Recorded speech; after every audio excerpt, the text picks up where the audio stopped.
bills on each one all day long.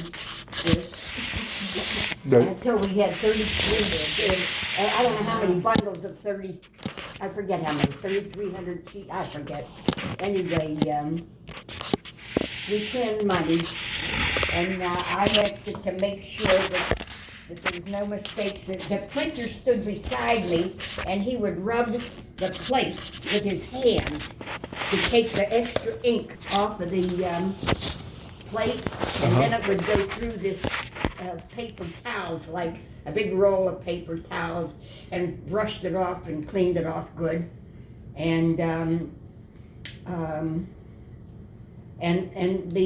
the bills were counted at least maybe 3-4 times before it ended up. We'd take it back to the special room that they kept the bill stacks of bills. So, when you married Naz, were you working for the printing press? I was working there. Yes. And he was still in the Navy. Oh yeah, he was. He had just come home on leave, and I worked there until after we got married in March 31st, 1944. He would come home on leave. I don't know how many times I said goodbye to him, and he would have to go back to his base. I followed him to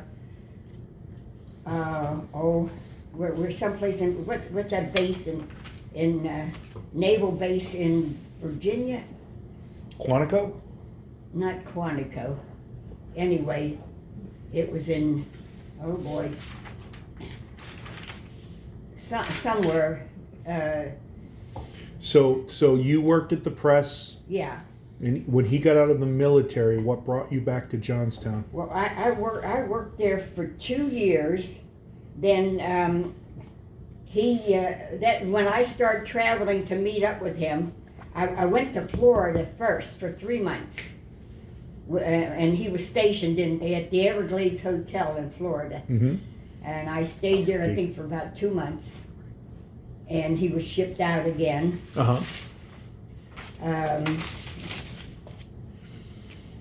Then I had to go back home, and I stayed home until he was shipped to California. Okay. And I went to California, and I was pregnant at the time. I sat up on a train for 5 nights, traveling across country in the train. Okay. And his sister and her husband were stationed, he was stationed in California, San Francisco, and they had an apartment. Naz stayed with them for a while. When I came, I stayed with him there. I only stayed there a couple of weeks or something. And he was shipped up to the state of Washington. Okay. So I took a train, he was shipped out, and I took a train up to Washington when he got settled, and I stayed there. I don't remember how long, not too long, and we were there during the brownout, when he had duty every 3rd night, and every 3rd night I had to sit in this lonely little, it's almost like a motel room. Where we had a stove and everything, and the bedroom was divided by a bookcase, and then there was a kitchen with a coal and wood stove for cooking and heating. And what year was this again? That had to be 1944. Okay. Then he was shipped out from there. They had a big party, and I was invited by the ship. Took me in the ship, and I went down into the hold and everything. We had a wonderful time. They had a big dinner for us and everything. But then, what did he used to say? I had to leave him. He was aboard ship, and I had to be down below the ship, and I was waving at him. It was real foggy, and I waved at him till I got out of sight, where he couldn't see me anymore. and I had to go back to the hotel and get a train. What did he say? What would he say? What did he say? Yeah, you said he would say something. What would he say? Oh, then no. No, go ahead. So you had to get the train. And so when he left, I had to get myself to the train, and my sister Bernie lived in Colorado at the time. So I took a train, which was overnight, I think, and I think I got a sleeper because I was pregnant and I thought I'd better get a sleeper. No kidding. See, I liked richest thing even then when I had no money. And anyway, I think it was an overnight trip on the train. How To pregnant were Denver, you? not too far. Okay. No. No, I was married 14 months. Amen, sister. Why, So you took the overnight train with the sleeper. yeah, and went to Denver, Colorado. My sister lived there. I stayed with her about 2 weeks. And when I went there, I was perfectly flat. When I woke up the next morning and tried to put my skirt on, it wouldn't button. We had to go out and buy myself a maternity dress. It was really funny. And then from there, I stayed with her maybe 2 weeks, then went back to Johnstown to stay with my mother and father. So when Michael was born, was Naz already released, or was he No. still? Naz,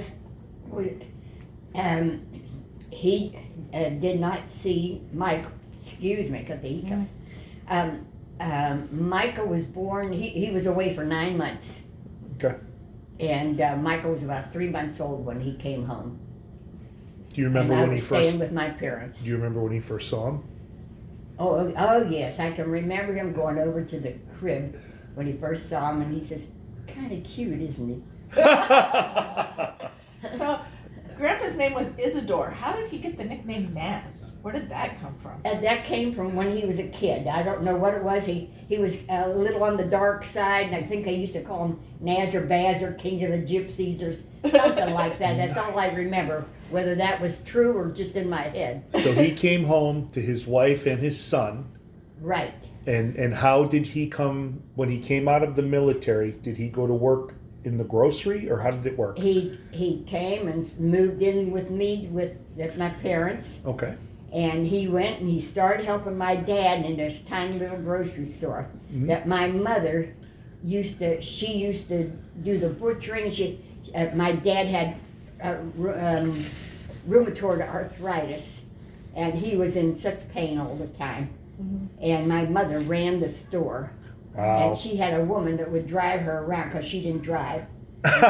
She would pick up food and stuff, different stuff that she had to sell. Where did Grandpa's parents live? They lived in Washington D.C. Okay. And what did they do? He was a baker, Okay. a Jewish bakery. He made the best bagels you ever saw. Fantastic. He used to work night shift. When I went to live there, I worked night shift in the Bureau of Engraving and Printing. For 3 months I worked night shift. So I had to sleep in the daytime. And he was a baker and he had to sleep in the daytime. So we slept, not together, but we slept during The same hours. the same hours. So that made it convenient, and they were wonderful to me. Although they didn't feed me. I had to, I would go, I kept kosher. And there was a kosher grocery store, a kosher restaurant down off of Decatur Street, I forget the name of the street, 7th Avenue or something like that. There was a kosher restaurant. And I used to go and get my meals there, but it got to be so expensive. I went next door with kosher style. Then I eventually forgot the kosher bit. I never ate ham. I didn't like ham. I never tried it at the time. So your husband went to work for your father. Yes. And he started running this little store. and he He developed it into 3 supermarkets. beautiful. And what were the supermarkets called?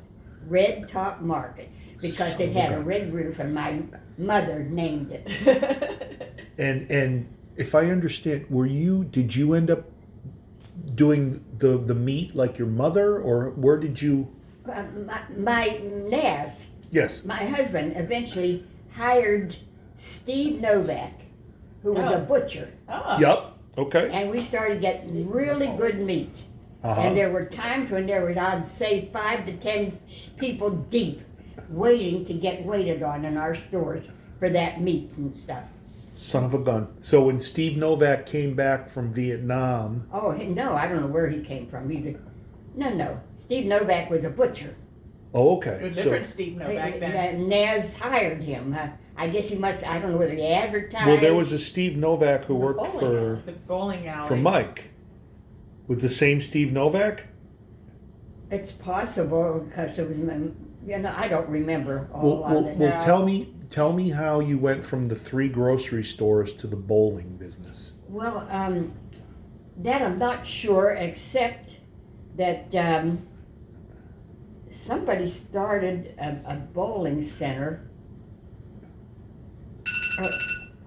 That's my 4 o'clock pills. Oh. All right, hold that